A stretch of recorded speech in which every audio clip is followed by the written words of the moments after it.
કડિયાસી સાંસી ગેંગની આંતરરાજ્ય ચોરીના મુખ્ય સૂત્રધાર સાથે મહિલા ત્રિપુટીને ઝડપી પાડી। કપડવંજ શહેરમાં ચોરીનો અંજામ આપવા રેકી કરીને ગયેલ મહિલાઓને પોલીસ સ્ટેશન લાવી પૂછપરછ કરતા ભારત દેશના અલગ અલગ રાજ્યોમાં 25 જેટલા ગુનાઓ આચરેલ હોવાનું જણાયું છે। આ ત્રણેય આરોપીઓ મહારાષ્ટ્ર, રાજસ્થાન, ગુજરાત, મધ્યપ્રદેશના ચોરીના 6 ગુનાઓમાં નાસ્તા ફરતા હોય। આરોપીઓ વિરુદ્ધ ભારતીય નાગરિક ન્યાય સંહિતા 2023ની કલમ 35(1) જે મુજબ ધોરણસરની કાર્યવાહી કરી મહારાષ્ટ્ર પોલીસને જાણ કરી આરોપીઓનો કબજો સોંપવા તજવીજ કરવામાં આવેલ છે। આમ કપડવંજ ટાઉન પોલીસની સતર્કતાના કારણે ચીલઝડપ ચોરી જેવો ગંભીર ગુનો બનતો અટકાવી આંતરરાજ્ય 25 જેટલા ગુનાઓ આચરેલ કડિયાસી સાંસી ગેંગની મુખ્ય સૂત્રધાર સાથે મહિલા ત્રિપુટીને ઝડપી પાડી ઉત્કૃષ્ટ અને પ્રશંસનીય કામગીરી કરવામાં આવેલ છે। પકડાયેલ આરોપીઓમાં નિકિતા ભાનેરિયા સિસોદિયા ઉંમર વર્ષ 19 રહે ગુલખેડી પાણીની ટાંકીની સામે, દબખોઈ વિજેન્દ્ર માંગેલાલ ડપાણી સિસોદિયા સાંસી ઉંમર વર્ષ 35 રહે હુલખેડી હનુમાનજી મંદિર પાસે, પ્રતાનો મંજેજી બાસિયા સિસોદિયા સાંસીની ઉંમર વર્ષ 28 રહે નદીની પાસે નાજા રાજગઢ મધ્યપ્રદેશ બિસ્ટ પોલીસ સ્ટેશન।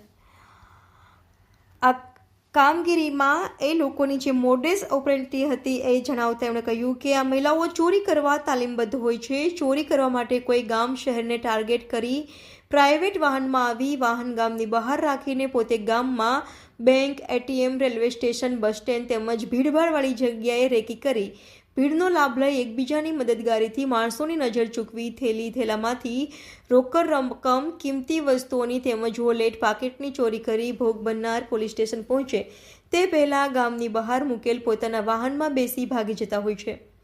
તમામ પકડાયેલ આરોપીઓ કડિયા સાંસી ગેંગ તાલુકો પાંચોર જિલ્લો રાજગઢ મધ્યપ્રદેશ ગેંગના સભ્યો છે। આ કામગીરી કરનાર પોલીસ ટીમમાં Shri Janaksinh Devda, police inspector, Kapadvanj town police station, head constable Yogesh Kumar Ishwarbhai, head constable Hemantkumar Dashrathbhai, head constable Dineshbhai Ukkadbhai, police constable Atulkumar Kanubhai, police constable Hardikbhai Dhanjibhai, police constable Manojkumar Valjibhai, police constable Pravinsinh Rameshbhai, police constable Viransinh રણવીરસિંહની ખૂબ સારી એવી કામગીરી રહી હતી અને આ કામગીરી કરવામાં પોલીસ અધિક્ષક શ્રી રાજેશ ગઢિયા સાહેબ આઈપીએસ ખેડા નડિયાદ તથા શ્રી એસઆર ભરા ઇન્ચાર્જ નાયબ પોલીસ અધિક્ષક કપડવંજ તરફથી એ લોકોને સૂચનાઓ મળી હતી।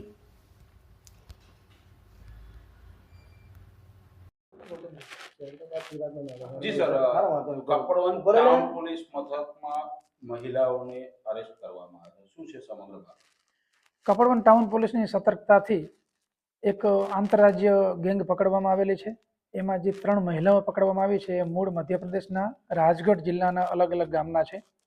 એ લોકોની એમો એવી હોય છે કે કોઈ પણ બેંક હોય, બેંકની બહાર રેકી કરવાની અને કોઈ પણ વ્યક્તિ કેશ વિડ્રો કરી અને પોતાના ઘરે જતો હોય એ દરમિયાન સતત પીછો કરવાનો।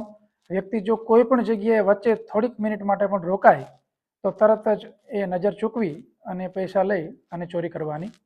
આ જે ગેંગ છે એમાં 3 બહેનો પકડવામાં આવેલી છે। ત્રણેયની વિગતે પૂછપરછ કરતા અને અન્ય જે ટેકનોલોજીકલ જે પોર્ટલ છે અને બીજા રાજ્યો સાથે પણ સંપર્કમાં રહી અને તપાસ કરતા ટોટલ 25 જેટલા ગુનાની અંદર આ 3 બહેનો વોન્ટેડ છે।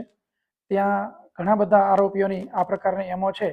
એમાંથી અત્યારે જે પકડ્યા છે એ લોકો દિલ્હી, પંજાબ, ઉત્તર પ્રદેશ, મહારાષ્ટ્ર, રાજસ્થાન, તેલંગાણા આ પ્રકારના અલગ અલગ રાજ્યોમાં આ પ્રકારના ગુનાહિત કૃત્યોને અંજામ આપેલા છે। 19 જેટલા ગુનામાં એમની ધરપકડ થઈ ગયેલી છે અને અન્ય ગુનાની અંદર એ લોકોની ધરપકડ બાકી છે। હાલ અમે મહારાષ્ટ્ર પોલીસનો સંપર્ક કરેલો છે। મહારાષ્ટ્ર પોલીસ આ લોકોને લેવા આવી રહી છે અને હાલ કપડવંજ ટાઉન પોલીસે એમની ધરપકડ કરી અને મહારાષ્ટ્ર પોલીસને આપવા માટેની કાર્યવાહી ચાલુ છે। સાહેબ, 3 જ મહિલા હતી કે અન્ય કોઈ લોકો પણ આ લોકોની એમો એવી હોય છે કે કોઈ પણ 4 વ્હીલ જે છે એ કોન્ટ્રાક્ટ બેઝ ઉપર લઈને આવવાનું અને એમની સાથે આ લોકો 4 વ્હીલ લઈને જ આવ્યા હતા એની પણ માહિતી આપણને મળેલ છે અને એ માહિતી મહારાષ્ટ્ર પોલીસ સાથે પણ શેર કરવામાં આવી છે। એટલે જે કારનો ચાલક હતો, 3 મહિલાઓ બેંકની બહારથી પકડાઈ ગઈ હતી પણ કારનો ચાલક કાર લઈ અને નાસી ગયેલ છે, પણ એની શોધખોળ અમે કરી રહ્યા છીએ અને મહારાષ્ટ્ર પોલીસ સાથે પણ આની વિગતો શેર કરવામાં આવી છે। ના, પણ ચોક્કસપણે ગુનાને અંજામ આપત, પરંતુ કપડવંજ ટાઉન પોલીસની સતર્કતાને કારણે જ્યારે પેટ્રોલિંગમાં હતા અને શંકાસ્પદ જણાતા આ લોકોને પકડી અને પૂછપરછ કરતા આ ગેંગ પકડાયેલી છે. અને જે 3 બહેનો છે, નિકિતા સજ્જનસિંહ સિસોદિયા, એ જે છે તાલુકો પાંચોર રાજગઢ, દાખોબાઈ વિજેન્દ્ર સિસોદિયા અને સબાના બ્રિજેશ સિસોદિયા. એમાંથી જે નિકિતા સિસોદિયા છે એની ઉંમર હાલ 19 વર્ષ છે અને ત્યાં એ પ્રકારની તાલીમ પણ એમને લીધેલી છે કે આ પ્રકારના કૃત્યને કઈ રીતના અંજામ આપવો. એટલે આની અંદર જે રીઢા ચોર છે એ આ પ્રકારના જે અન્ય આરોપી છે એને વિગતવાર તાલીમ આપી અને કેવી રીતના આવા ગુનાહિત કૃત્યોને અંજામ આપવો એની માટે તૈયાર કરે છે. સાહેબ, અવારનવાર આવી ઘટનાઓ ગુજરાતમાં બનતી જ હોય છે, તો આ મહિલાઓએ ગુજરાતમાં કે આપણા જિલ્લામાં કોઈ બી જગ્યાએ એવા ગુનાને અંજામ આપેલો છે? અમે એ બાબતે અમુક જિલ્લાના સંપર્ક કર્યા છે. એ જે મહિલાઓની પૂછપરછ થઈ છે એની અંદરથી અમને અમુક થોડીક વિગતો મળેલી છે. એટલે એ બાબતે હાલ કરી રહ્યા છે કે કોઈ ગુનો રજીસ્ટર થયેલ છે કે કેમ. અને એ સિવાય અત્યારે મહારાષ્ટ્ર પોલીસને આપી રહ્યા છીએ. એ સિવાય પણ એમના ગુના છે એટલે સંયુક્ત રીતે પણ પૂછપરછ થશે અને અમે એકબીજા સાથે એકબીજી પોલીસ વિગતો શેર કરીશું, જેથી કરીને ચોક્કસપણે જો બીજા કોઈ પણ ગુનાને એમને અંજામ આપેલો હશે તો એની અંદર પણ એમની ધરપકડ કરવામાં આવશે.